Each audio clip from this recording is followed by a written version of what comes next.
The autumn wind moved through Ashworth Manor like a living thing, sighing through ancient corridors and rattling window panes that had witnessed 3 centuries of births and deaths, of power consolidated and secrets kept. Candlelight flickered in sconces along the east wing, casting shadows that danced across portraits of stern-faced ancestors,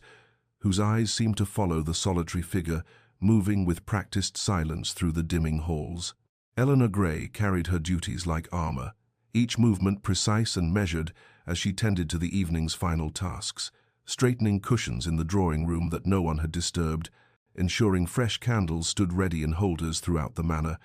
her hands moving with the unconscious grace of 3 years' repetition. She was 23, though she felt centuries older, her youth worn thin by careful invisibility and the constant vigilance required of those who serve in great houses. The other servants had long since ceased to truly see her, which was precisely as Eleanor intended.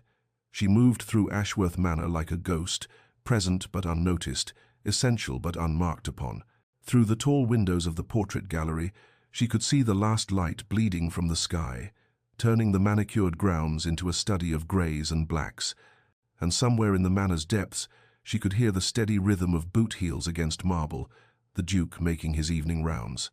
Sebastian Ashworth, 5th Duke of Ashworth, a man whose very name caused the servants to lower their voices and quicken their pace. Eleanor had heard all the whispers in the 3 years since her arrival, his ruthlessness in business, his cold dismissal of fortune hunters, his reputation for seeing through pretense with a gaze that could strip away lies like winter wind tears leaves from branches. She had observed him from careful distances, the set of his broad shoulders, when he stood at the library windows contemplating his lands, the barely perceptible tightening of his jaw when his mother, the Dowager Duchess, pressed him about marriage, the surprising gentleness in his hands when he handled the ancient books in his collection. Eleanor told herself that her observations were merely a servant's necessary awareness of her master's moods and movements, nothing more than the practical knowledge required to anticipate needs and avoid inconvenient encounters. Yet sometimes, in the quiet darkness of her attic room, she would find herself remembering the sound of his voice when he spoke to the estate manager, the particular way afternoon light caught in his dark hair, the rare moments when something almost like a smile would soften the severe lines of his face. She would catch herself in these thoughts and force them away with the firm hand of necessity, reminding herself that maids who forgot their place found themselves without positions, without references, without futures. Still, as she completed her rounds and prepared to retreat to the servants' quarters for the night, Eleanor paused at the top of the main staircase, drawn by some impulse she could not name, to look down into the grand entrance hall below, where the Duke stood, speaking with his steward, his face carved in shadows and candlelight, beautiful and terrible and utterly beyond her reach. She watched for 3 heartbeats before turning away, pressing one hand briefly against her chest, where something ached with a longing she refused to acknowledge, then disappeared into the dimness of the servants' corridors, where she belonged. But before our lover's fate is revealed, subscribe so you never miss a chapter of romance and scandal. And tell us in the comments, where are you watching from? Now, let's begin. 3 years earlier, Eleanor Gray had arrived at Ashworth Manor on a morning when fog clung to the ground like despair made visible,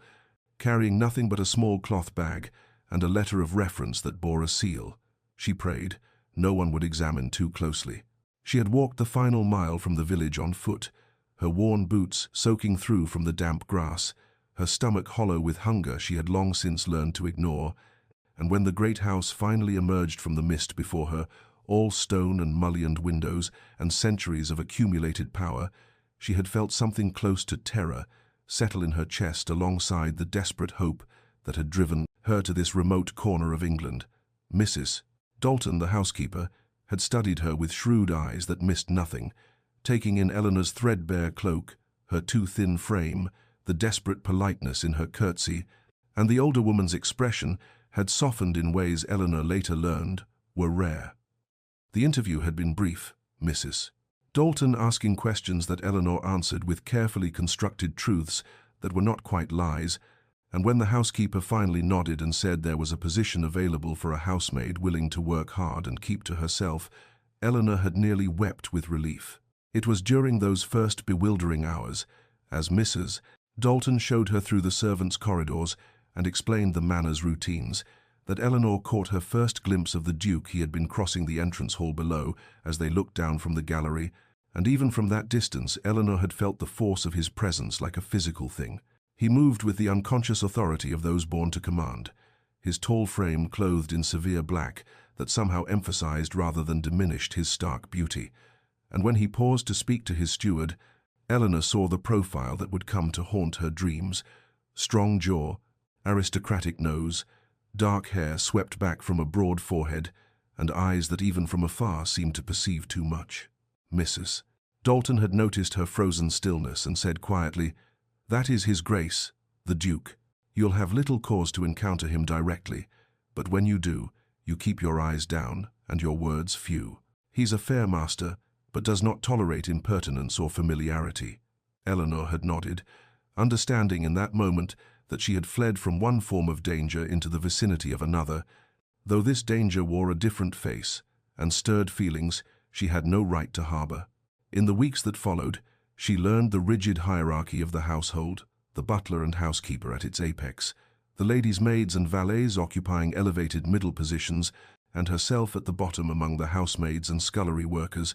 those whose labor maintained the grandeur that others inhabited. Her days began before dawn and ended long after dark, an endless cycle of scrubbing and polishing and carrying, tending to rooms she would never occupy and maintaining comforts she would never enjoy. She was assigned to clean the library, a vast chamber lined with books in leather bindings, where she worked in the early mornings before the Duke began his day, moving silently among the volumes while dust motes danced in slanting sunlight, and she breathed in the scent of old paper and leather and the faint tang of tobacco that clung to everything the Duke touched. She tended to guest chambers that stood empty most of the year, their furniture draped in holland covers like ghosts of past grandeur, and she polished silver in the butler's pantry until her arms ached and her reflection stared back at her from gleaming surfaces, showing a young woman whose eyes had learned to reveal nothing. Her own quarters were a small room in the attic, barely large enough for the narrow bed and wooden chest that constituted her entire world. The ceiling so low she could not stand fully upright near the walls, but it was hers, and it was safe, and in those first months that was everything. At night, lying on the thin mattress and listening to the sounds of the great house settling around her, the distant chime of clocks, the wind against ancient timbers, the soft breathing of other maids in neighboring rooms, Eleanor would sometimes hear footsteps in the corridor one floor below, the measured tread of the Duke, making his late-night rounds, and she would wonder what burdens kept him wakeful, what thoughts occupied a mind that commanded such wealth and power. What loneliness might exist in rooms filled with priceless things but empty of genuine companionship, and in wondering she would feel a dangerous sympathy take root in her heart, a tender concern for a man she had no business thinking of at all. The Duke's private study existed as a world unto itself, a sanctum of dark wood paneling and leather-bound volumes where the scent of tobacco mingled with beeswax and the faint mustiness of ancient parchment. And it was here that Eleanor performed some of her most careful work, moving through the room each morning with the reverence one might show in a cathedral. Maps covered one wall detailed renderings of the estate's holdings, of distant properties in Scotland and Wales, and of shipping routes that connected the Duke's commercial interests across continents, and Eleanor would dust the frames with gentle precision, never pausing to examine them closely, though her eyes could not help but register the scope of power they represented. The massive desk that dominated the room's center bore evidence of late-night labor, correspondence in multiple languages stacked in neat piles, account books open to pages filled with figures in the Duke's bold hand, a decanter of brandy that was slowly diminishing as the nights grew longer and colder. Eleanor never touched the papers themselves, respecting the privacy of matters that were not her concern, but she could not help observing in peripheral ways the wax seals bearing noble crests, the urgency implied by certain underlined passages visible at the edges of documents, the way some letters seemed to weigh more heavily than others, as evidenced by their placement beneath crystal paperweights. On this particular morning, she was polishing the carved mantelpiece when she heard footsteps in the corridor, too early for the Duke's usual schedule, and before she could retreat, the door opened and he entered, stopping short when he saw her there. Their eyes met for a fraction of a second before Eleanor dropped her gaze appropriately, curtsying as she murmured, "Your Grace, forgive me. I had not expected I shall remove myself at once, but his voice stopped her movement. A moment, if you would. I seem to have misplaced a document, a letter bearing the seal of the Marquis of Silverton. Have you encountered it in your work? Eleanor's mind raced through her careful mental catalogue of the room's contents, and she responded quietly, I believe there is such a letter beneath the account book, on the side table near the window, Your Grace, and she watched from lowered eyes as he crossed to the indicated location and retrieved it, his movements betraying a weariness that sat strangely on his powerful frame. He stood there holding the letter, and Eleanor became acutely aware of the charged silence between them, the way the morning light caught in his dark hair and cast shadows beneath his eyes that spoke of insufficient sleep, the slight tremor in his hand as he reached for the brandy decanter at this hour, which struck her as both concerning and deeply sad. Thank you, he said finally, his voice carrying an undertone she could not quite decipher, something warmer than his usual clipped tones, yet still formal, still distant. You may continue, and Eleanor curtsied again, turning back to her work with hands that she willed to steadiness, even as her heart hammered against her ribs with an intensity that frightened her. She heard him settle into his chair, the rustle of papers, the scratch of pen on parchment, and she completed her duties with movements that felt mechanical, her entire awareness focused on the presence behind her, the sound of his breathing, the weight of a regard she imagined she could feel upon her back. Though when she risked a glance in the mirror above the mantel, his attention appeared fixed on his work. When she finally finished and escaped into the corridor, closing the study door with careful quietness, Eleanor leaned against the wall and pressed one hand to her chest, where her heart still raced, and she whispered fiercely to herself, Foolish, foolish girl, he is the Duke, and you are nothing. This path leads only to ruin. Yet even as she scolded herself, she could not forget the weariness in his eyes, the tremor in his hand, the unexpected gentleness in his voice when he thanked her, and she wondered what manner of burden could weigh so heavily on a man who commanded such power. What loneliness might drive him to seek solace in brandy at morning's first light, and what it might mean that she cared at all about the answer. Weeks passed and then months, the seasons turning as they always did at Ashworth Manor, summer's warmth giving way to autumn's melancholy beauty, and Eleanor found herself falling into rhythms that felt almost like belonging, though she knew such feelings were dangerous illusions for someone in her position. She learned the Duke's patterns through careful observation that she told herself was merely professional attentiveness.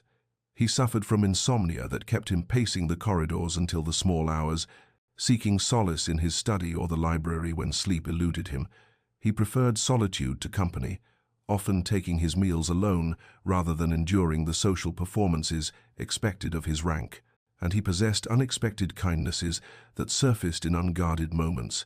Like the afternoon Eleanor witnessed him speaking with old Thomas, the estate's gardener of 40 years, listening with genuine interest to the elderly man's theories about rose cultivation,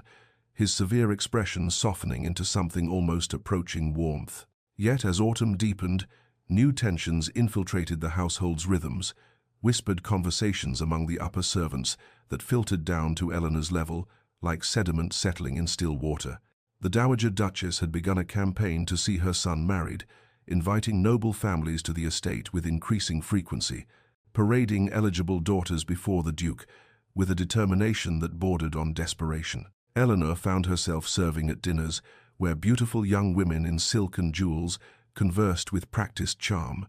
their laughter like music designed to enchant, and she would watch from her position against the wall as the Duke responded with unfailing politeness that somehow conveyed absolute distance, his manner courteous but impenetrable, and she felt an ache in her chest that she had no right to feel, a hollow sensation that intensified each time she saw him bow over another lady's hand or lead another hopeful candidate through the conservatory. There was Lady Arabella Stanton, all golden curls and rose-petal complexion, who spoke 3 languages and played the pianoforte with skill that drew admiring applause.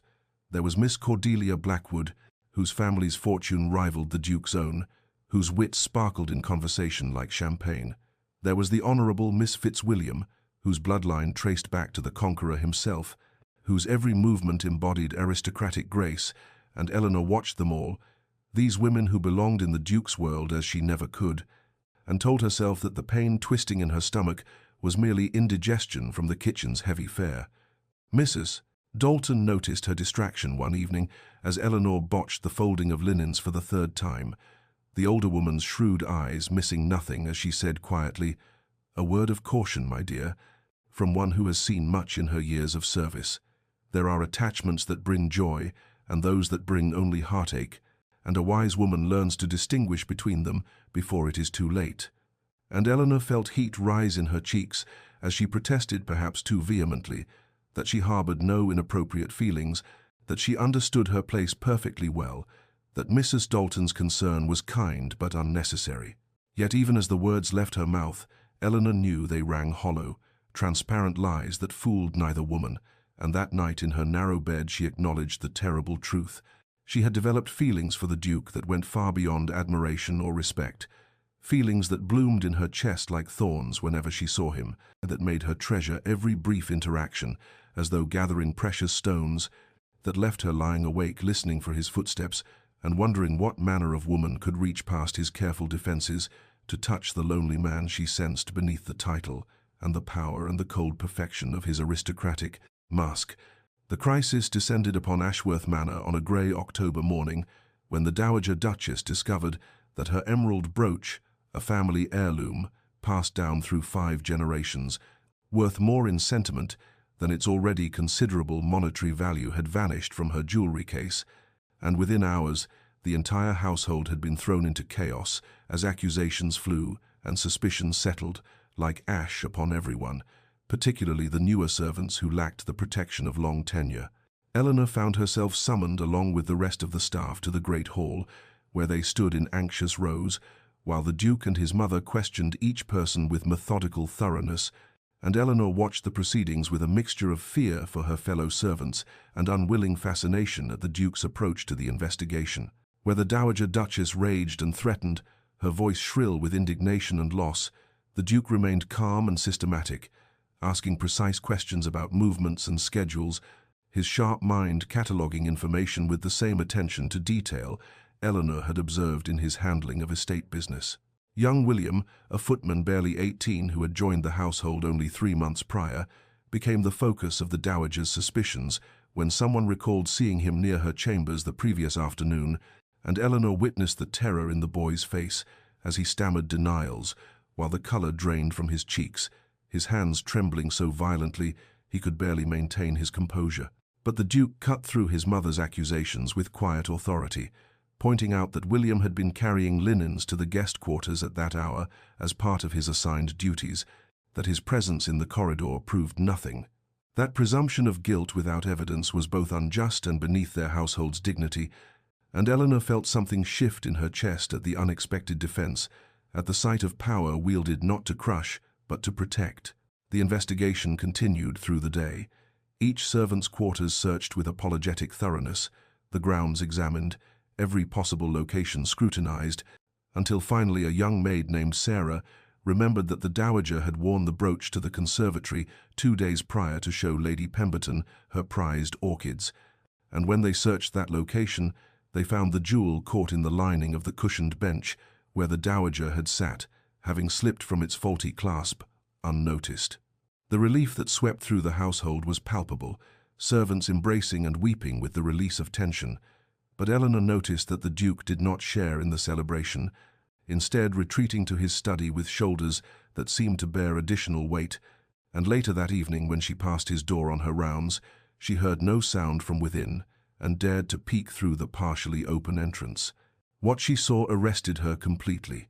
The Duke sat at his desk with his head in his hands, the posture of a man utterly exhausted not merely in body but in spirit, and in that unguarded moment, Eleanor glimpsed the crushing burden of responsibility. He carried the weight of serving as arbiter of justice for so many lives, the isolation of making decisions that could destroy or save, the loneliness of power that permitted no weakness and offered no respite. She understood then, with sudden clarity, that beneath the cold exterior and the aristocratic reserve lay a man who cared deeply, perhaps too deeply, who felt the weight of every life entrusted to his authority, who defended a frightened footman not from abstract principle, but from genuine compassion, and this revelation transformed everything Eleanor had believed about him,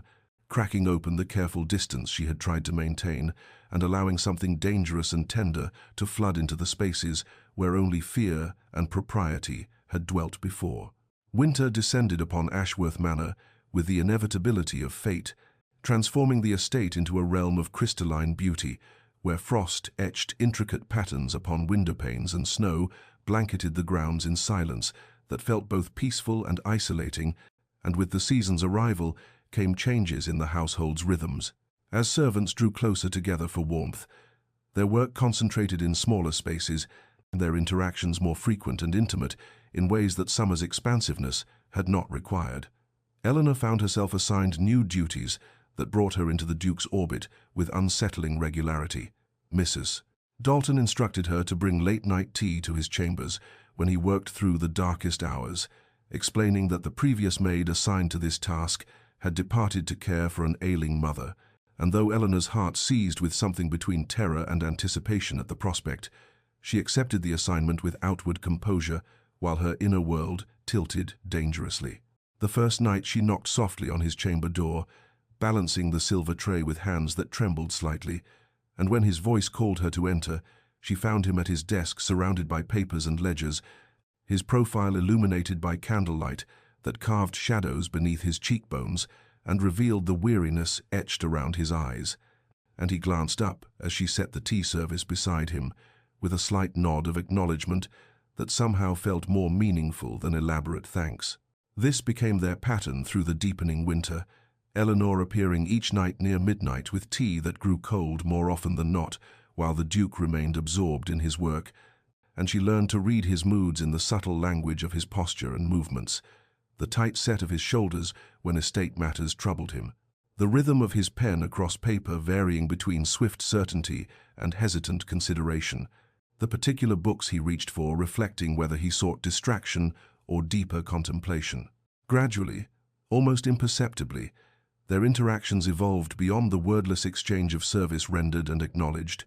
beginning with brief words of thanks that expanded into comments about the weather's severity or the lateness of the hour,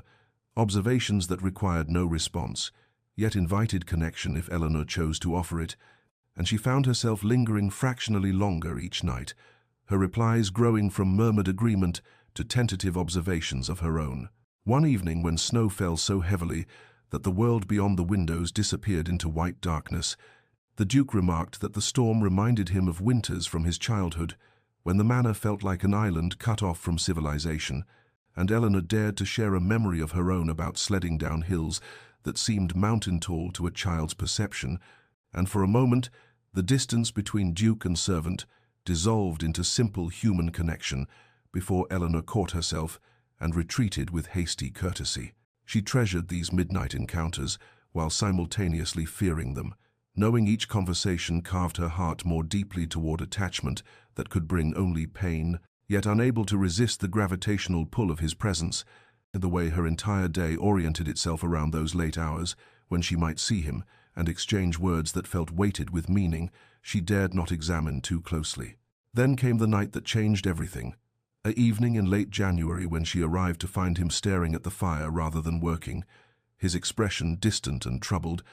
and when she set down the tea he looked at her directly for the first time in all their encounters and asked, "What is your name?" A question that struck Eleanor with the force of revelation, because surely he must know it, must have known it for months, and yet he asked as though the answer mattered beyond mere identification,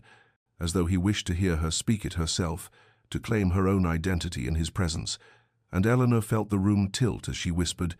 "Eleanor, Your Grace," watching something flicker in his eyes that she could not name, but that made her pulse race with a hope more dangerous than any fear she had ever known. That night Eleanor lay sleepless in her narrow bed within the servants' quarters,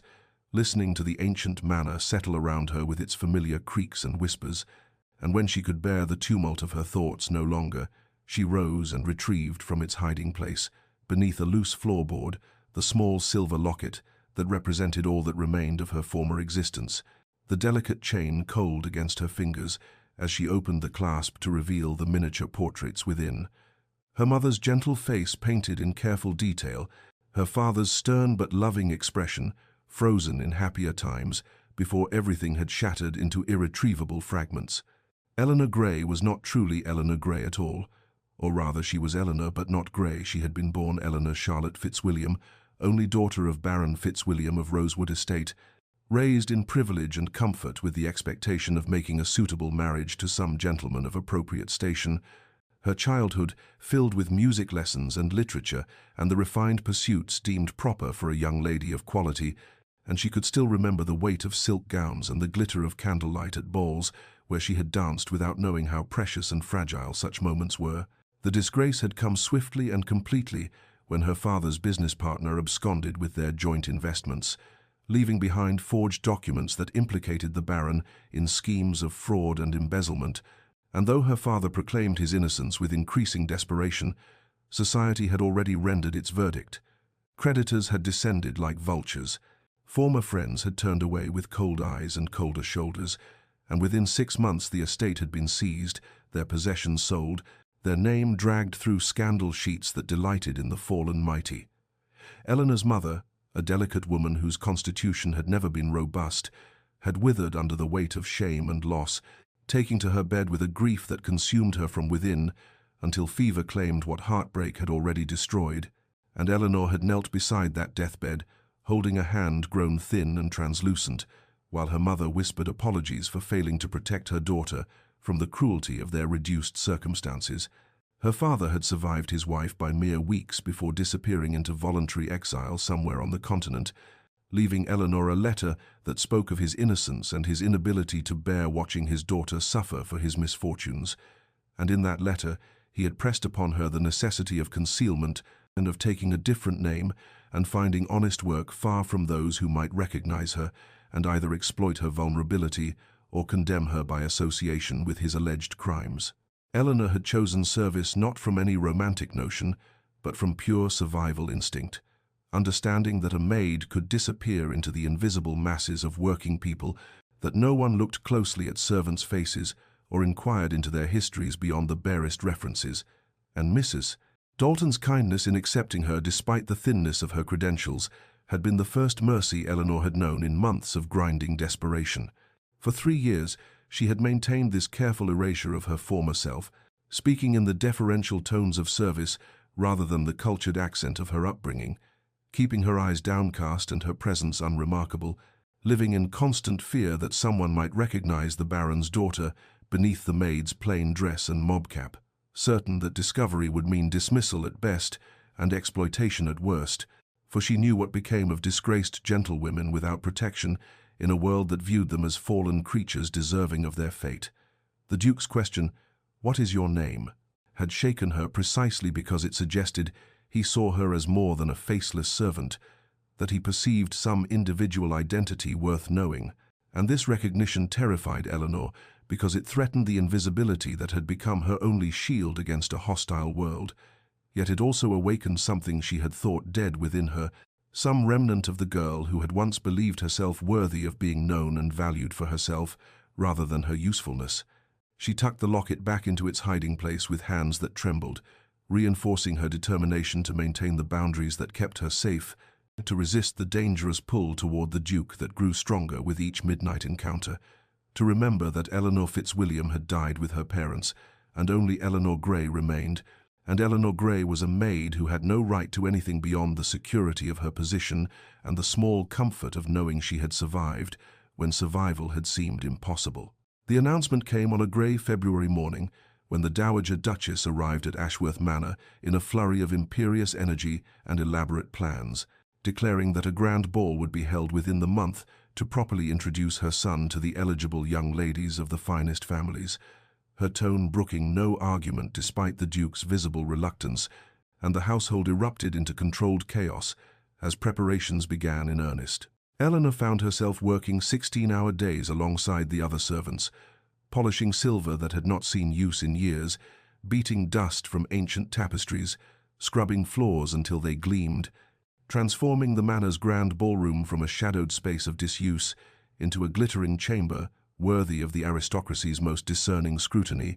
and she moved through these tasks with mechanical efficiency, while her heart grew heavier with each passing day, knowing that this spectacle existed solely to facilitate the Duke's marriage to some suitable lady of quality. The contrast between the two worlds, the one she inhabited and the one she served, had never felt more pronounced than during those weeks of preparation, as Eleanor witnessed the invisible architecture of labor that sustained aristocratic leisure. The cook and her assistants working through nights to perfect elaborate dishes, the footmen practicing their choreographed service until their movements achieved balletic precision, the maids stitching and mending and arranging flowers with cramped fingers and aching backs,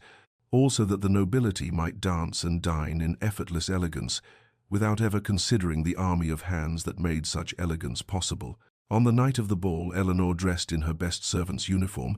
the plain black dress and crisp white apron that marked her as part of the manor's functioning machinery rather than its ornamental guests, and she took her position among the servants assigned to circulate through the crowds, offering refreshments, her eyes downcast as she had trained them to be, her presence deliberately forgettable. Yet despite her best efforts at invisibility, Eleanor found her gaze drawn repeatedly to the Duke as he moved through the prescribed rituals of the evening, dancing first with the Dowager Duchess as tradition demanded, then with a succession of young ladies who smiled and curtsied and deployed their various charms with the calculation of generals planning campaigns. And he executed his part in this matrimonial theatre with the same distant politeness Eleanor had observed in all his social interactions, his expression pleasant but unengaged, as though he watched the proceedings from some internal remove. She saw him partner with Lady Margaret Hastings, whose golden curls and porcelain complexion drew admiring glances from every corner of the ballroom, then with the dark-eyed daughter of the Marquess of Pembroke, whose wit was legendary, then with half a dozen others whose beauty and accomplishments blurred together in Eleanor's vision until she had to look away from the pain of watching the inevitable unfold. But then, during a moment when Eleanor passed near the ballroom's entrance carrying a tray of champagne glasses, she felt the weight of observation and looked up to find the Duke's eyes fixed on her across the crowded room, his gaze finding hers through the press of bodies and candlelight and swirling dancers, and for 3 heartbeats that felt suspended outside of time. They stared at each other with an intensity that seemed to Eleanor both terrifying and inevitable, the rest of the ballroom fading into insignificance until she broke the connection with a sharp turn that nearly upset her tray and fled down the servants' corridor with hands that trembled so violently she had to set down her burden before she dropped it, her heart hammering against her ribs as she pressed her back against the cool stone wall and tried to breathe past the recognition that whatever existed between them had just been acknowledged in a way that could not be undone. The morning after the ball arrived grey and weary, the manor seeming to exhale in collective exhaustion as servants moved through rooms that still bore evidence of the previous night's splendor, champagne glasses abandoned on side tables, wilted flowers drooping in their elaborate arrangements, the ballroom floor scuffed from hundreds of dancing feet, and Eleanor found herself assigned to the Duke's private study, where the gentlemen had retired after the ladies departed, the air still thick with the ghost of cigar smoke and brandy. She worked methodically through the debris of masculine conversation, emptying ashtrays and collecting glasses, straightening furniture displaced by late-night debates about politics and hunting and whatever else occupied the minds of men born to privilege. And on the Duke's massive desk, she discovered a leather-bound guest book left open to pages filled with elegant signatures from the finest families in England, each name a declaration of aristocratic lineage and social standing,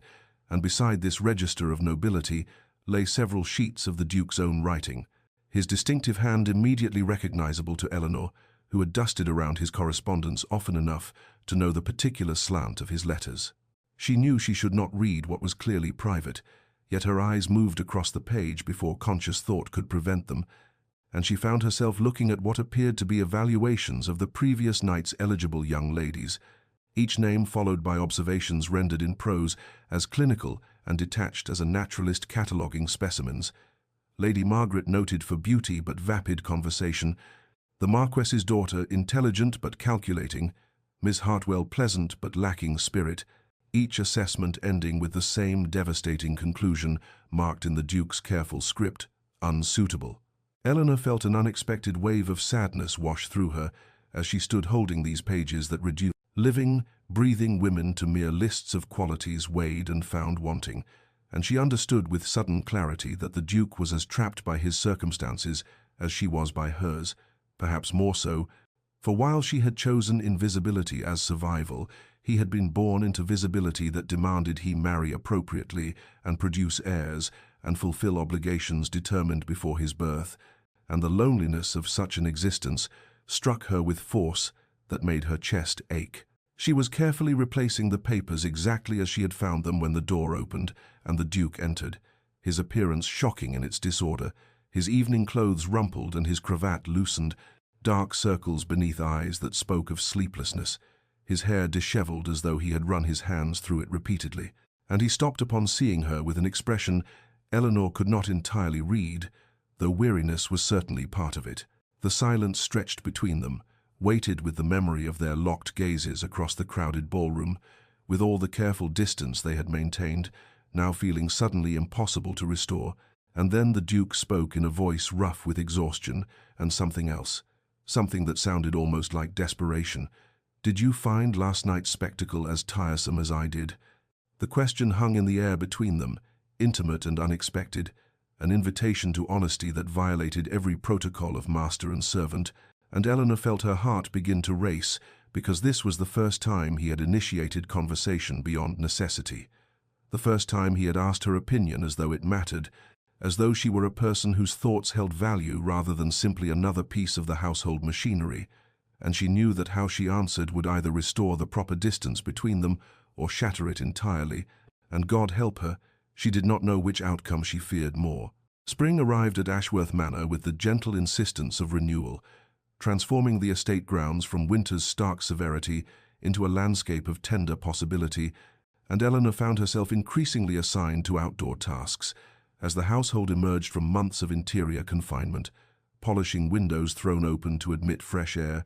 beating rugs in the courtyard where sunlight played across ancient stones, tending to the conservatory where early bulbs pushed determinedly toward light. And it was during these outdoor duties that she began noticing the Duke walking the gardens in the early morning hours before the household fully woke, his tall figure moving along gravel paths, still damp with dew, his hands clasped behind his back in an attitude of contemplation that seemed both lonely and peaceful. Their paths crossed with increasing frequency, encounters that at first seemed coincidental, but gradually took on the quality of intentional choreography, as though both were unconsciously arranging their movements to intersect in those liminal hours between night and day, when the world belonged only to those awake to witness it. And they developed a pattern of brief exchanges that felt safer than the charged silence that had followed his intimate question after the ball, discussing neutral topics with the careful courtesy of diplomats navigating delicate negotiations. The progress of the roses Eleanor was helping the elderly gardener prune, the new fountain being installed near the south terrace, books Eleanor had noticed in the Duke's study and dared to mention having read in her former life, though she never revealed the circumstances of that reading. Eleanor observed the Duke's gradual unbending in these morning encounters, the way his severe expression softened fractionally when he saw her approaching with her gardening basket, and the manner in which his shoulders lost some of their rigid set when they spoke of subjects that required no pretense, and she found herself struggling with her growing attachment even as she recognized its danger and futility, for what possible future could exist for a duke and a maid, regardless of how many pleasant conversations they shared among the blooming lilacs and early roses. One morning in late April, when the air carried the promise of summer and the garden seemed to hum with green life, Eleanor was cutting flowers for the morning rooms when a sudden spring rain arrived without warning, transforming the gentle morning into a torrent that sent her running for shelter, and she found herself racing toward the garden folly, a small octagonal structure of white stone and climbing vines that offered the nearest refuge, only to discover that the Duke had sought the same sanctuary and now stood inside the open-sided pavilion, watching rain sheet across the landscape with an expression of such unguarded vulnerability that Eleanor's breath caught in her throat. The intimacy of the enclosed space pressed them closer than propriety allowed, the sound of rain on the folly's copper roof creating a curtain of sound that isolated them from the world beyond, and Eleanor was acutely aware of the Duke's presence beside her, the scent of his cologne mingling with rain-washed air, the rise and fall of his breathing, the tension in his posture that suggested he was as conscious of their proximity as she was, and the charged silence between them grew heavy with accumulated longing and unspoken words, until Eleanor felt she might shatter from the weight of it. The Duke turned to her then, his eyes holding hers with an intensity that made her heart hammer against her ribs, and he opened his mouth as though to speak words that had been building in him for months, his hand rising slightly as if he might reach for her, but then something in his expression shifted, some awareness of the impossibility of their circumstances reasserting itself, and he stopped, the words dying unspoken, and Eleanor could not bear it, could not endure one more moment of this exquisite torture of nearness without consummation, of desire acknowledged but unfulfilled, and she fled without a word, running through the rain back toward the servants' entrance, with her heart breaking and her dress soaked through, leaving the Duke standing alone in the garden. Folly watching her retreat through the silver curtain of spring rain, with an expression of such profound sadness that if she had seen it she might have turned back, but she did not turn back, she only ran. Eleanor appeared at Mrs. Dalton's sitting room the following morning, with shadows beneath her eyes that spoke of sleepless hours, and a request delivered in a voice carefully stripped of emotion, asking to be reassigned away from the Duke's chambers and private areas, claiming that the work had become too physically taxing given her other responsibilities, and Mrs. Dalton regarded her with eyes that had seen 3 decades of household dramas and missed very little, her expression kind but knowing as she studied Eleanor's face for a long moment before nodding slowly and granting the request without asking the questions that clearly hovered on her lips, understanding perhaps that some truths were too dangerous to speak aloud even in the privacy of the housekeeper's domain. Eleanor threw herself into her new duties with almost desperate industry, accepting assignments in the farthest corners of the manor, polishing silver in the butler's pantry, scrubbing floors in unused guest chambers, organizing linens in storage rooms where dust motes danced in shafts of sunlight, and she could work for hours without encountering anyone of consequence, rebuilding the walls of invisibility that had kept her safe for 3 years, attempting to resurrect the careful distance she had maintained before spring mornings and garden conversations had dismantled her defenses. Yet the Duke seemed to appear wherever she worked, with a frequency that defied coincidence. His tall figure materializing in doorways when she dusted the library's upper shelves, his footsteps echoing in the conservatory when she tended to plants that required careful pruning, his presence haunting the portrait gallery during her afternoon rounds when she cleaned the gilt frames of his ancestors who stared down with expressions that seemed to judge her presumption, and these encounters were wordless now, heavy with things unsaid, neither of them attempting conversation, but unable to ignore the charged atmosphere that crackled between them like summer lightning preceding a storm. Eleanor felt his eyes following her movements, felt the weight of his unspoken questions pressing against the silence, and she kept her own gaze carefully averted, focusing on her tasks with single-minded intensity, while her heart hammered traitorously in her chest, and her hands trembled so badly she had to pause occasionally to steady them, and she knew he noticed these small betrayals of her composure,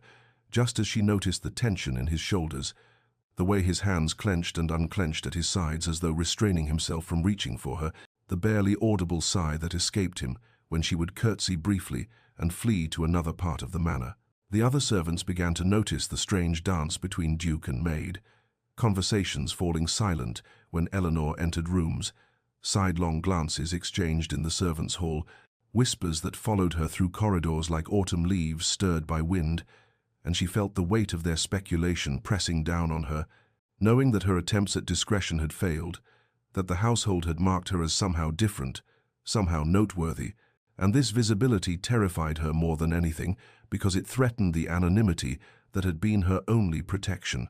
Mrs.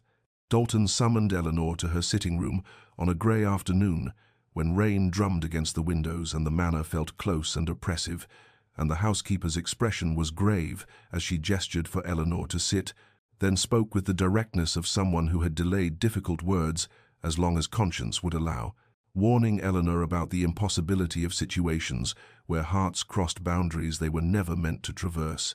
recounting stories of servants who had lost everything, pursuing foolish dreams of love above their station, young women dismissed without references, forced into desperate circumstances, their lives ruined by moments of weakness or hope, and Eleanor listened with her hands folded tightly in her lap and her eyes fixed on the carpet's worn pattern, while Mrs. Dalton's words fell like stones into still water, creating ripples of fear and resignation. Eleanor knew the warning was wise, knew that everything Mrs. Dalton said came from genuine concern and hard-won understanding of the world's cruelty toward those who defied its rigid structures. Yet even as she nodded and murmured appropriate gratitude for the counsel, she felt something rebellious stirring in her chest, some part of her that had tasted possibility and could not quite relinquish it, despite knowing that such hope was dangerous, perhaps fatal to whatever small security she had managed to build in this household, and her heart no longer listened to wisdom, no longer heeded the sensible voice that counseled self-preservation above all else, because the Duke's almost words in the garden folly had planted seeds that refused to stop growing, despite the barren soil of impossibility in which they struggled to take root. The turning point arrived with the visit of Lord Pemberton, an old friend of the Duke's late father, who descended upon Ashworth Manor with the bluster and entitlement of a man accustomed to being welcomed everywhere regardless of whether his presence was actually desired, his arrival announced by the clatter of his carriage wheels on gravel, and the booming voice that carried through the entrance hall demanding refreshment and declaring his intention to stay at least a fortnight. And Eleanor first encountered him when she was summoned to serve at the dinner party held in his honor, moving through the formal dining room with a decanter of wine, while candlelight gleamed off silver and crystal, and the conversation flowed with the looseness that came from too much drink and too little restraint. Lord Pemberton held court at the table with stories that grew progressively louder and less coherent as the evening progressed, his face flushed and his words slurring slightly as he reminisced about the Duke's late father and the old days of their youth. And Eleanor moved quietly around the periphery, performing her duties with the invisibility she had perfected, refilling glasses and clearing plates, while the gentleman's conversation washed over her like a tide she had learned not to notice, until Pemberton's voice suddenly cut through her careful detachment with words that turned her blood to ice. "Remember old Baron Grey, and that nasty business with his estate, the scandal that brought down the whole family, the debts and accusations of fraud, his poor wife dead of shame, and the daughter vanished into God knows what fate, probably ended up in some brothel or worse given what happens to gently bred girls with no protection and no prospects." Eleanor's hands trembled so violently that the wine decanter nearly slipped from her grasp, the crystal shaking audibly as she stood frozen behind Lord Pemberton's chair, while the room seemed to tilt and spin around her, and she felt the Duke's gaze snap to her with the force of a physical touch, his eyes finding hers across the candlelit table with an intensity that confirmed what she had most feared, that Pemberton's drunken reminiscence had connected her present to her past in a way that could not be undone, but she could not meet the Duke's eyes, could not bear to see judgment or pity or recognition in that penetrating gaze, and she set down the decanter with hands that shook and fled to the sideboard, where she stood with her back to the table, struggling to compose herself, while the conversation mercifully moved to other topics. The dinner concluded with the gentleman retiring to the Duke's study for brandy and cigars, while Eleanor and the other servants cleared the remains of the meal, and she was gathering soiled linens in the now empty dining room when she became aware of a presence too close behind her, and she turned to find Lord Pemberton blocking her path to the servants' door, his bulk filling the doorway and his eyes moving over her with an assessment that made her skin crawl,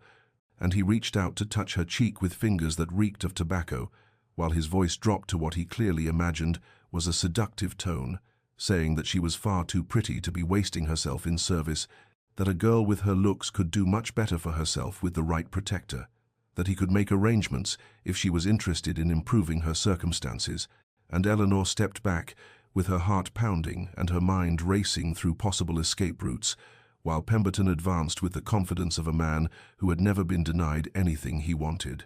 Before Eleanor could formulate a response or attempt to push past him, the Duke appeared in the doorway behind Pemberton with an expression of such cold fury that the temperature in the room seemed to drop, his voice cutting through the charged silence with words clipped and sharp as shattered glass. "Lord Pemberton, I believe you have mistaken your location and your welcome. You will retire to your chambers immediately, and you will depart Ashworth Manor at first light. Your continued presence here is no longer desired or tolerable." Pemberton sputtered protests about old friendships and misunderstandings, but the Duke's expression brooked no argument, and the older man retreated with wounded dignity and muttered complaints about young men who had forgotten proper hospitality, leaving Eleanor alone with the Duke in the candlelit dining room, where the remnants of the evening's excess still littered the table like evidence of civilization's thin veneer. The Duke approached her slowly,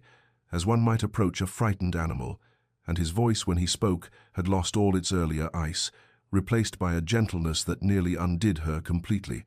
"Are you unharmed, Eleanor? Did he hurt you? Tell me truly, and I will see that he answers for any offense." Eleanor shook her head mutely, not trusting her voice, and the Duke studied her face with concern that felt too intimate, too knowing. And she understood that Pemberton's words about Baron Grey had not gone unnoticed, that the connection had been made, that her carefully constructed anonymity had shattered like the crystal she had nearly dropped, and she could not bear the weight of his gaze, or the kindness in his voice, or the way he stood so close. She could feel the warmth radiating from his body, and so she did what she had done in the garden folly. She fled without a word, rushing past him and through the servants' corridors to her tiny room, where she sat on her narrow bed, with her hands pressed to her mouth to stifle the sobs that threatened to escape, and she knew with terrible certainty that her time at Ashworth Manor had come to an end, that she could not remain now that Lord Pemberton's drunken reminiscence had exposed the truth she had guarded so carefully, and so, with trembling hands and a breaking heart, she began making quiet preparations to leave before dawn. Before she could be dismissed, before she had to see judgment or pity in the Duke's eyes, gathering her few belongings and composing in her mind the words of explanation she would leave for Mrs. Dalton, planning her escape from the only sanctuary she had known in 3 years of exile and fear. Eleanor moved through the pre-dawn darkness of her small room with hands that trembled as she gathered her few belongings, folding the worn dresses that had served her through 3 years of service, tucking the precious locket that held her parents' portraits into the deepest pocket of her traveling cloak, composing in her mind the words she would write to Mrs. Dalton explaining her sudden departure with lies about a sick relative or urgent family matter,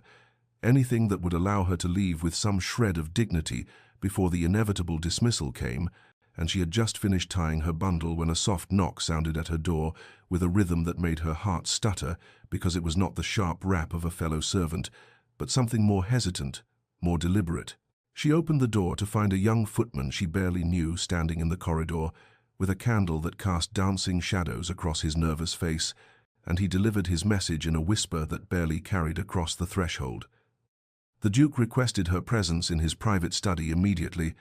and Eleanor felt her world tilt on its axis because she had hoped to avoid this confrontation, had planned to disappear like morning mist before explanations became necessary, but she could not refuse a direct summons from the master of the house, and so she followed the footman through silent corridors where even the usual creaks and settling sounds of the old manor seemed to hold their breath. The Duke's study was lit only by the dying fire in the hearth, flames casting shifting patterns of light and shadow across the book-lined walls and the massive desk where she had dusted and cleaned 1,000 times, and the Duke stood at the window with his back to her, his tall figure silhouetted against the grey promise of dawn beyond the glass, and the silence stretched between them like a physical thing, taut and trembling with the weight of all that had remained unspoken for so long, until finally he spoke without turning, his voice low and rough, as though the words cost him something precious. "I know who you are." Eleanor's breath left her body in a rush, and the room seemed to spin around her as those 4 words shattered the careful illusion she had maintained for 3 years, and she grasped the back of a chair to steady herself, while her mind raced through denials and explanations that died unspoken because there was something in his voice that suggested denial would be pointless, that he possessed knowledge rather than suspicion, certainty rather than speculation. He turned to face her then, and the firelight revealed an expression that was not the anger or disgust she had feared, but something far more complex, a mixture of understanding and sadness and determination that she could not begin to pass. And he moved closer with steps that were careful and measured, as though approaching something fragile that might shatter at too sudden a movement, and his voice, when he continued, carried a gentleness that made tears burn behind her eyes. "I have known for months, Eleanor Grey, daughter of Baron Thomas Grey. I recognized you despite the years and the servant's dress and the way you have tried to make yourself invisible, because I visited your father's estate on business matters when you were but 15, and I watched you in the gardens with your mother, saw you laughing over books in the library, observed the grace and intelligence that marked you even then as exceptional. Eleanor could not speak, could not move, could not do anything but stare at him, while his words rewrote everything she had believed about her time at Ashworth Manor, transforming months of careful anonymity into an elaborate pretense that had existed only in her own mind, and she felt exposed and vulnerable in ways that went beyond the revelation of her identity, because if he had known all along, then every interaction between them took on new meaning. Every glance and word and moment of connection had occurred under circumstances entirely different from what she had imagined. The Duke continued speaking, his words falling like stones into the still pool of her shock. "I said nothing because you needed safety,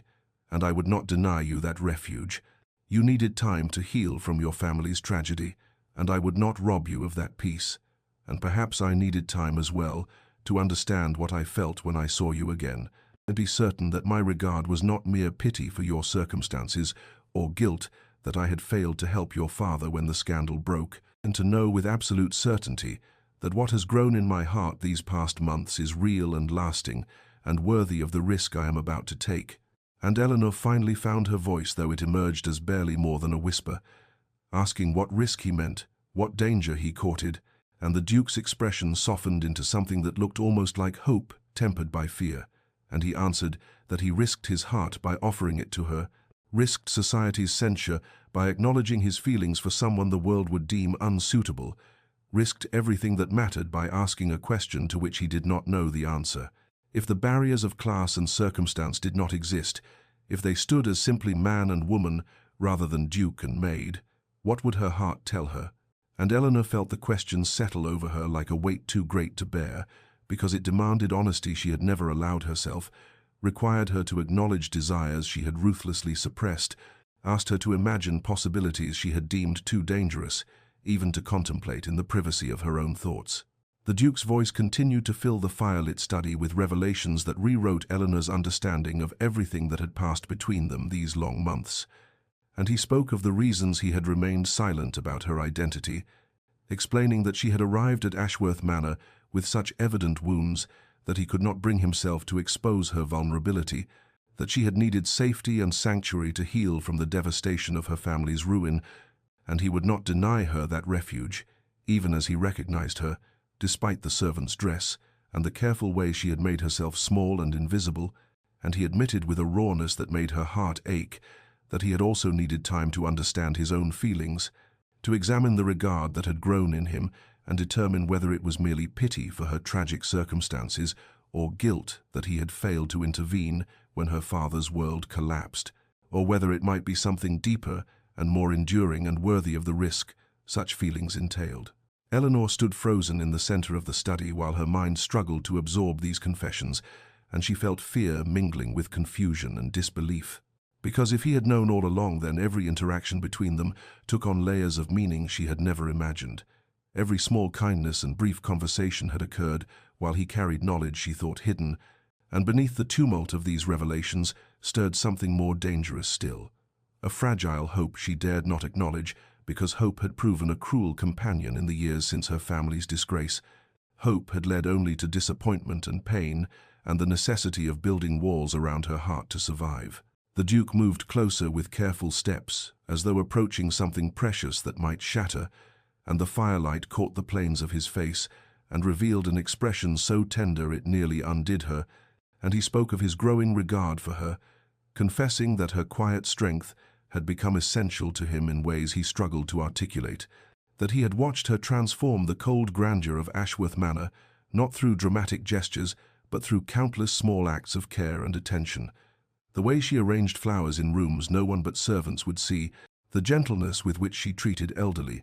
Mrs. Dalton when the housekeeper's joints pained her, the books she returned to their proper places in the library with a reverence that spoke of genuine love for the knowledge they contained. And these accumulated observations had painted a portrait of a woman whose worth had nothing to do with title or position, but everything to do with the content of her character and the quality of her heart. He acknowledged then the impossibility of their situations, speaking with painful honesty about the barriers of class and reputation that stood between them like walls built over centuries of rigid social hierarchy, and he did not pretend these obstacles were insignificant or easily overcome, and did not offer false assurances that love alone could conquer the world's cruelty and judgment. But instead, he posed a question that hung in the air between them, trembling with possibility and danger. If those barriers did not exist, if they stood before each other as simply man and woman, stripped of all the accidents of birth and circumstance that separated Duke from maid, what would her heart tell her? What truth would emerge if she allowed herself to speak without fear of consequence or consideration of propriety? Eleanor opened her mouth to answer, but no words came, because the question was too vast, too terrifying in its implications, asking her to acknowledge desires she had ruthlessly suppressed and imagine possibilities she had deemed too dangerous even to contemplate in the privacy of her own thoughts, and she felt the weight of her mother's teachings about knowing one's place and accepting one's station, warring with the memory of her father's voice, speaking of courage and authenticity before the darkness took in him, and she stood paralyzed between these opposing forces, while the Duke waited with an expression that mingled hope and resignation. And finally she shook her head, not in negation but in overwhelm, and without a word she turned and fled the study, as she had fled the garden folly, leaving him standing alone in the dying firelight, with his question unanswered, and the space between them charged with all the things that remained unspoken but could no longer be denied. Eleanor fled the study without answering, and the days that followed became a torment of avoidance and endless internal argument, as she moved through her duties with mechanical precision, while her mind replayed the Duke's words in an endless loop, examining each phrase and inflection for meanings she might have missed or misunderstood, and she arranged her schedule to minimize any possibility of encountering him, taking her meals at odd hours and volunteering for tasks in the farthest corners of the manor where he would have no reason to venture. Yet even in her self-imposed exile, she felt his presence like a weight pressing against her consciousness. Knew somehow when he passed through corridors she had just vacated, sensed his restlessness in the quality of silence that settled over the household in the late hours when he should have been sleeping, but was instead pacing his chambers or standing at windows watching darkness give way to dawn. Mrs. Dalton observed the changes in both Eleanor and the Duke with her characteristic perception,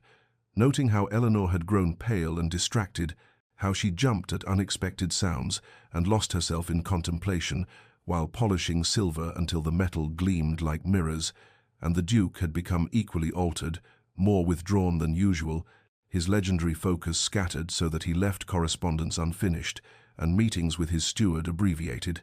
and the housekeeper said nothing directly, but her concerned glances spoke volumes, conveying both sympathy and warning in the way only someone who had witnessed decades of human folly could manage. Eleanor wrestled with warring impulses that tore at her with equal force, desire battling duty and possibility, warring with impossibility, until she felt she might fragment under the pressure of choosing between them, and she recalled her mother's teachings about knowing one's place in the grand hierarchy of society, remembered the bitter lessons her mother had delivered in those final months before grief consumed her, the warnings about the cruelty of hoping for what could never be, and the necessity of accepting one's station with grace rather than railing against immutable truths. Yet beneath these remembered admonishments stirred other memories equally powerful, her father's voice speaking of courage and authenticity before the darkness took him, his insistence that a life lived in fear of judgment was no life at all, that sometimes the greatest act of bravery was simply allowing oneself to want what seemed impossible. One evening, as twilight painted the windows purple and gold, Eleanor found herself drawn to the library where so much had begun, where she had first noticed the Duke's unexpected gentleness with ancient texts and his habit of leaving markers in volumes he intended to return to, and she moved through the familiar space, touching books she had dusted countless times, running her fingers along spines embossed with gold lettering, standing in the exact spot where the Duke positioned his chair when he worked late into the night, and for just a moment she allowed herself to imagine a different life, one where she belonged in this room not as a servant maintaining its splendor, but as someone with equal claim to its knowledge and beauty, someone who might sit beside the Duke, discussing the ideas contained in these volumes, rather than merely preserving the physical objects that housed them, and the fantasy was so vivid and so painful that she almost did not hear the door open, almost missed the moment when the Duke entered and stopped just across the threshold, And when she turned to face him, neither of them spoke because words seemed inadequate to the moment, and the air between them trembled with accumulated longing that had been building through months of small moments and careful distances, through late-night encounters over tea trays and brief exchanges in rain-soaked gardens, through all the things they had felt but never acknowledged until that night in his study, when he had laid his heart bare and asked a question she still could not answer. And now they stood in silence while the last light faded from the windows and the library filled with shadows that softened the edges of everything, transforming the space into something suspended between reality and dream, where perhaps impossibilities might become briefly possible. The Duke broke the silence that had stretched between them in the shadowed library, and his voice when he spoke carried a quality of firm resolve, tempered with unexpected vulnerability, and he told Eleanor that he had made a decision in the days since their last conversation, that he had examined his heart and his conscience, and determined a course of action that honored both his feelings and her freedom, and he explained with careful precision that he would not pursue marriage with any of the noble candidates. His mother continued to parade before him, that he would face the Dowager Duchess's fury and society's judgment and all the consequences that would follow such a refusal. But he hastened to add that he was not making this choice as leverage to pressure Eleanor or as a means of binding her to him through obligation or guilt. Rather, he wanted her to know with absolute certainty that she need not fear his expectations or feel trapped by his regard for her. He moved closer as he spoke, and the dying light from the windows caught the planes of his face and revealed an expression of such earnest humility that it took her breath away, and he continued in a voice that trembled slightly with the weight of what he was offering, saying that if she wished to leave Ashworth Manor to start fresh, somewhere untainted by these complicated feelings, he would provide excellent references that would open doors anywhere in England, and he would ensure she had means sufficient to establish herself safely and comfortably in whatever new life she chose to build, and if instead she wished to remain at Ashworth Manor in her current position, he would respect that boundary absolutely and without resentment, would school himself to interact with her only as master to servant, and would never again impose his feelings upon her or make her uncomfortable with unwanted attention. Then his voice dropped lower still and took on a quality that made her heart ache with its mixture of hope and resignation, and he said that if by some chance she might envision a future that defied convention and social expectation, if she could imagine building something together that transcended the arbitrary barriers of rank and station, then he would spend whatever time proved necessary courting her properly, earning her trust and affection through patient demonstration of his character and intentions, and he would not rush or pressure or assume anything, but would let her set every boundary and determine every step of whatever relationship might develop between them. The humility embedded in this offering moved Eleanor more profoundly than grand romantic gestures ever could have done, because he was not demanding or assuming or wielding his power and position to override her agency. Instead, he was making himself vulnerable and placing his heart in her hands and trusting her to handle it with care. Whether she chose to accept it or return it to him with gentle refusal, and something cracked open inside her chest where she had kept her own feelings locked away behind walls of fear and self-protection. And for the first time since that night in his study, when he had asked what her heart would tell her if barriers did not exist, Eleanor allowed herself to speak the truth that had been growing in her despite every attempt to uproot it. She told him haltingly at first, and then with increasing confidence, that she too had been fighting feelings she had believed forbidden and dangerous, that she had tried to maintain proper distance and remind herself daily of all the reasons why any attachment between them was impossible and foolish and doomed to bring only pain. Yet despite these efforts, he had invaded her thoughts until she could not perform the simplest task without wondering what he might think of it, could not read a passage in a book without imagining discussing it with him, could not witness beauty in the gardens or the changing seasons without wishing he stood beside her to share the observation. She described how his rare smiles had become treasures she hoarded in memory, how she found herself listening for his footsteps in corridors and timing her movements to increase the chance of brief encounters she could pretend were accidental, how the nights when she brought him tea had become both torment and joy, because being near him fed a hunger that could never truly be satisfied by such inadequate morsels of connection, and she admitted with a vulnerability that matched his own that she had been terrified, not just of discovery or dismissal, but of this very moment when she might have to choose between the safety of denial and the dangerous possibility of acknowledging what lived in her heart. And now that the moment had arrived, she found herself trembling, not with fear, but with something that felt remarkably like relief. They began a courtship that existed in the margins of ordinary life, woven from stolen moments and whispered conversations that transformed the manor's familiar spaces into territories of shared intimacy and discovery, and those first weeks unfolded like the careful opening of a rare book whose pages might crumble if handled too roughly, each encounter precious and fragile, and laden with the knowledge that what they were building defied every convention that governed their world. The library became their sanctuary in the deepest hours of night, when the household slept, and even the most vigilant servants had surrendered to exhaustion, and there among the leather-bound volumes and the scent of old paper and beeswax candles, they discussed everything from philosophy to poetry, from the political treatises that lined the Duke's shelves to the romantic novels Eleanor confessed to reading in secret during her brief moments of leisure, and Sebastian listened to her opinions with the same serious attention he gave to correspondence from Parliament, never dismissing her thoughts as those of an uneducated servant, but engaging with her ideas as though they came from an intellectual equal, which in truth they did despite society's insistence otherwise. He began teaching her Latin during these midnight sessions, pulling down his own childhood primers and guiding her through declensions and conjugations, with a patience that revealed how much he had longed for someone with whom to share the knowledge he had accumulated in isolation, and their hands would brush as they bent over ancient texts together, fingers touching as he pointed out particular constructions or she turned pages, and these small physical contacts carried a charge that made Eleanor's breath catch and brought color to Sebastian's usually pale complexion, proof that desire lived alongside intellectual communion in what was growing between them. As spring deepened into early summer, they extended their meetings to include walks in the gardens at dawn, before the household properly woke, moving through paths still heavy with dew, while birds announced the coming day and mist rose from the ornamental lake, like something from a fairy story. And during these walks, Eleanor shared memories of her childhood before tragedy struck, describing the small estate where she had grown up with parents who loved each other genuinely despite their arranged marriage, recalling her father's library, which had been modest compared to the Duke's but filled with books he actually read rather than merely displayed,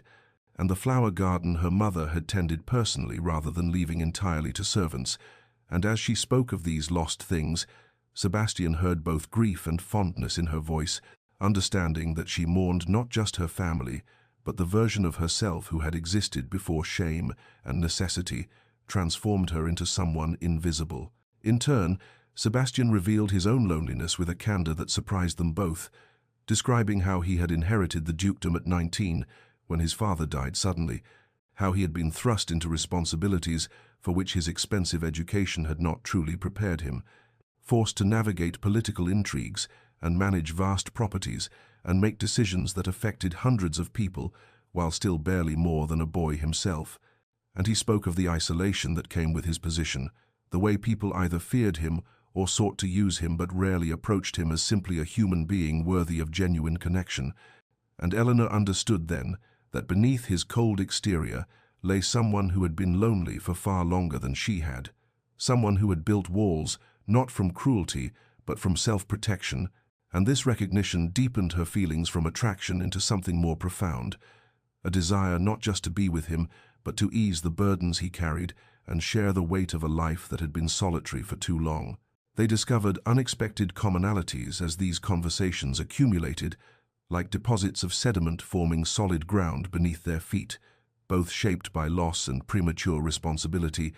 both seeking authenticity in a world built on pretense and performance,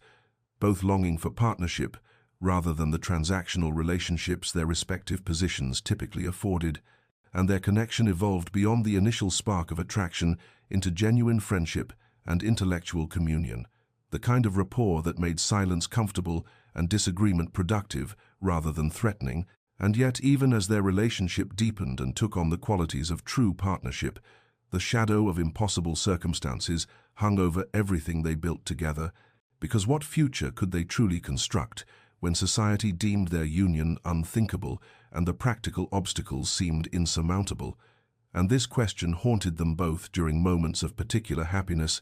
turning joy bittersweet with the knowledge that loving each other might not prove sufficient to overcome the world's cruelty and the inexorable machinery of social expectation that ground down those who dared defy it. Crisis arrived on a grey morning in late summer when the Dowager Duchess summoned the entire household to the grand drawing-room and announced with barely concealed triumph that she had secured an engagement between her son and Lady Constance Worthing, daughter of the Earl of Pembroke, a match she proclaimed would unite two of England's most distinguished families and secure the Ashworth line's political influence for generations to come, and the household staff exchanged glances of surprise while Sebastian stood rigid near the windows, his jaw clenched and his hands fisted at his sides, and Eleanor felt the blood drain from her face as the full implications crashed over her like a wave breaking against cliffs. The Dowager Duchess explained, with saccharine sweetness, that she had taken the liberty of arranging everything during Sebastian's recent distraction,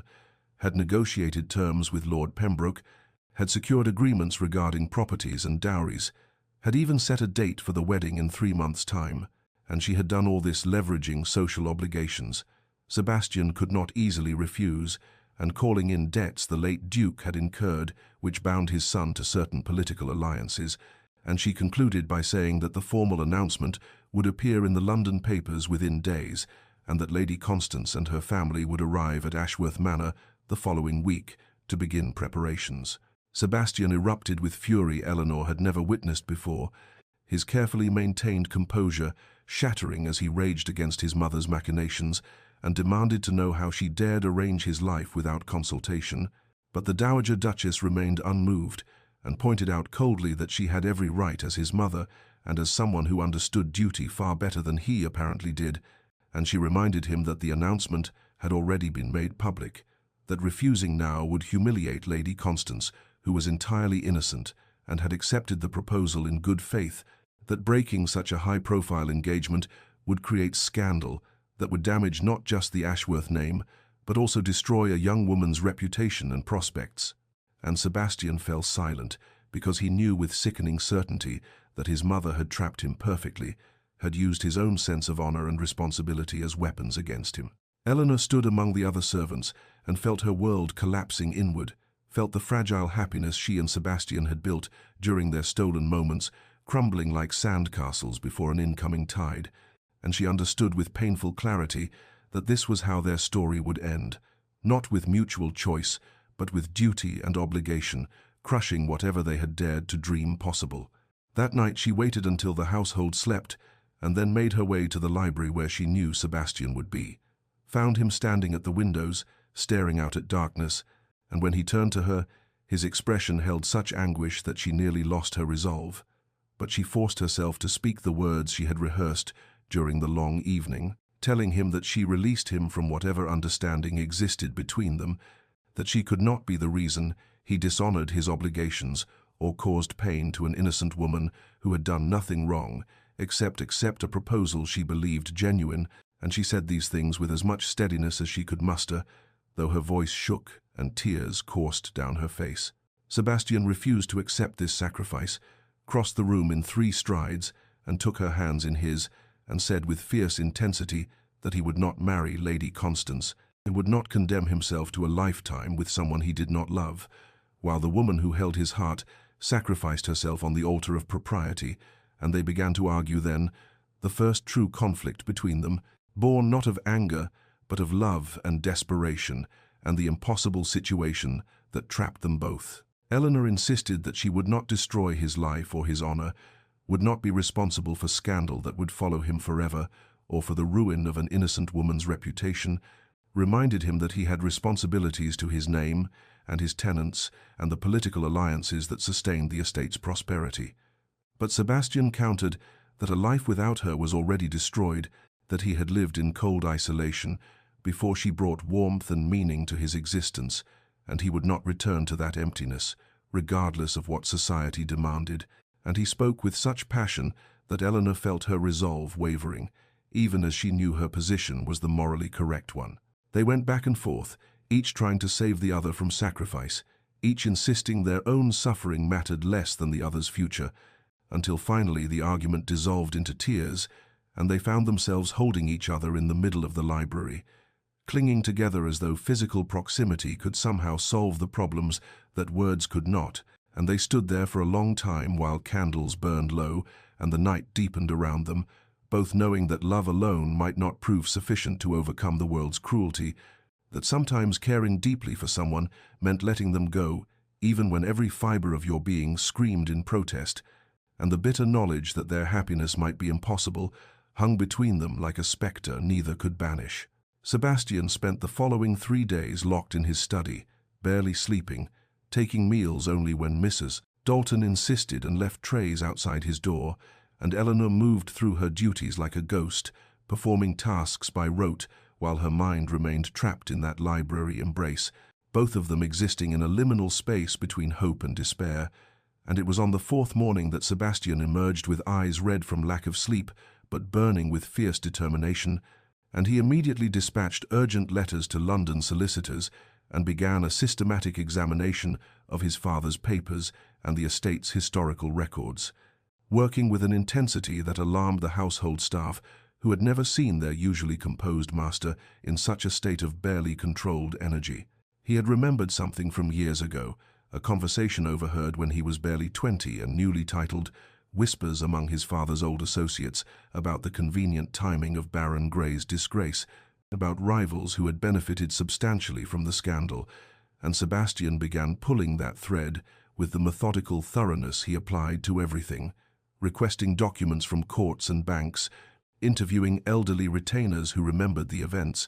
hiring investigators to track down witnesses who had scattered in the years since the Baron's fall, and piece by piece he uncovered the ugly truth that Eleanor's father had been deliberately destroyed by men who coveted his modest but strategically located lands, and who had manufactured evidence of debts and improprieties that never actually existed. The proof came in the form of falsified ledgers and forged signatures, testimony from a clerk who had been paid to lie and whose conscience had troubled him for years, the correspondence between the conspirators that Sebastian's investigators discovered in an estate sale of papers belonging to one of the deceased plotters,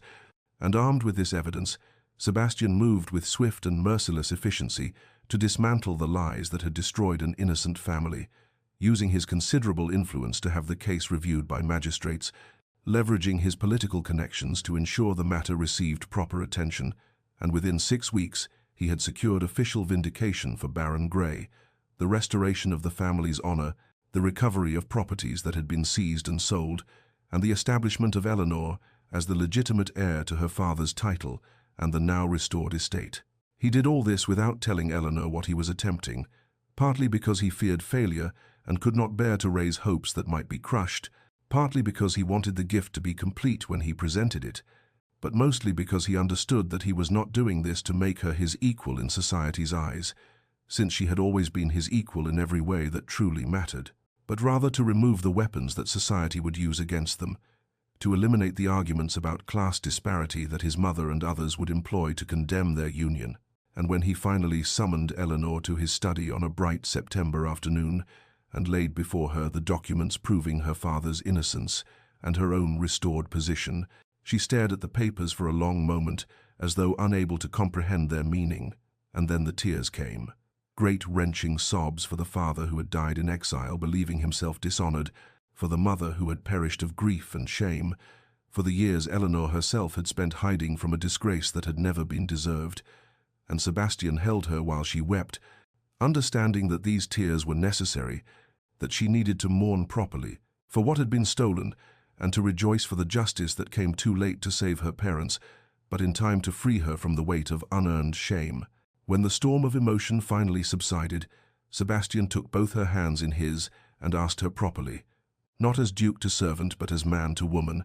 whether she would consent to be his wife, and Eleanor looked at him with eyes still wet from tears and said, "Yes," said it clearly and without hesitation, and they sat together in that study where so much of their story had unfolded and planned how they would navigate the challenges that still remained, knowing that the Dowager Duchess would bluster and object but unable to argue against a match between Duke and Baroness, without revealing herself as caring more for political advantage than her son's happiness, and knowing too that Lady Constance, when approached with honesty and the offer of a generous settlement, might well be relieved to escape a marriage to a man whose heart belonged elsewhere. And indeed, when Sebastian met with Lord Pembroke and his daughter, and explained the situation with complete candour,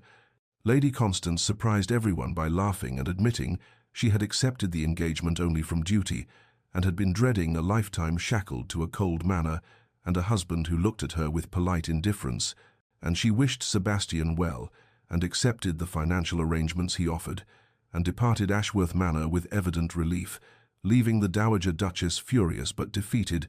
unable to prevent a union that society would find entirely appropriate between two titled individuals, even if she recognized that her son had outmaneuvered her completely, and that the balance of power in the household had shifted irrevocably away from her influence. 2 years had passed since the autumn morning when Eleanor Grey became the Duchess of Ashworth, and the manor that had once felt like a mausoleum of cold stone and colder silences had transformed into something warmer, something that hummed with genuine contentment rather than merely the efficient operation of a grand estate. And on a golden afternoon in late September, Eleanor walked through gardens she had redesigned, with Sebastian at her side, her hand resting lightly on the swell of her belly where their first child grew. And they discussed plans for the tenant cottages that needed repair before winter, and the school they hoped to establish in the village, speaking as true partners who had learned that love deepened not through grand gestures, but through the daily choice to face life's challenges together. The gardens bloomed with roses Eleanor had selected for their fragrance rather than their formal appearance, and the rigid parterres of the Dowager Duchess's era had given way to meandering paths where one might walk and think and find unexpected beauty around each turn, and Sebastian paused by a bench they had placed beneath an ancient oak and drew Eleanor down beside him, his hand covering hers in a gesture that had become as natural as breathing, and she leaned against his shoulder and felt the profound peace of being exactly where she belonged. Mrs. Dalton now served as Eleanor's most trusted advisor, the former housekeeper having become a dear friend who helped manage the household with the same competence she had always possessed, but now with warmth and laughter woven through the daily routines, and the rigid hierarchies that had once defined every interaction had softened into relationships built on mutual respect, and former servants attended informal gatherings in the drawing room where Eleanor and Sebastian hosted evenings of music and conversation, and the manor had become a place where worth was measured not by title or birth, but by character and kindness. As evening approached, they returned to the library where so much of their story had unfolded, and Sebastian settled Eleanor into the chair near the fireplace and took up a volume of poetry they had been reading together, and his voice filled the room with gentle cadence, while firelight played across the books and maps, and all the familiar objects that had witnessed their journey from duke and maid to husband and wife. And Eleanor closed her eyes and listened, and thought how strange and wonderful it was that the place where she had once worked in fearful invisibility had become her sanctuary, and the man whose cold demeanor had once terrified her now read to her with such tenderness that she sometimes wept from the simple beauty of being loved. Dear listener, there are truths in this story that transcend the particular circumstances of Eleanor and Sebastian, truths about patience and the courage required to look beyond surfaces and see the worth that society often obscures. For how many times do we dismiss people based on their station or their circumstances, failing to recognize that extraordinary depth and beauty may hide beneath unremarkable exteriors? And how often do we allow fear of judgment or convention to prevent us from reaching toward authentic connection with those our world tells us we should ignore? Eleanor and Sebastian's love succeeded not because it conquered all obstacles through sheer force of passion, but because they both possessed the patience to let their connection develop naturally, the humility to recognize their own vulnerabilities, and the courage to choose each other despite every voice that counseled them to surrender to impossibility. And in this there is wisdom for all of us, for the most transformative loves are often those that require us to question the arbitrary boundaries society constructs, to recognize that worth cannot be measured by title or wealth or position, but only by the content of character and the capacity for genuine care. May you find the courage to look past surfaces and see clearly. May you have patience enough to let love develop in its own time rather than rushing toward conclusions. and may you discover in unexpected places the connections that will transform your life, as Eleanor and Sebastian transformed each other's, and may you rest well tonight knowing that authentic love, when nurtured with patience and protected with courage, can indeed transcend any boundary the world erects against it. And if you have found meaning in this story of love that bloomed in impossible circumstances, please subscribe to Duchess Diaries for more tales of hearts that refuse to be constrained by convention and souls that find each other across every divide.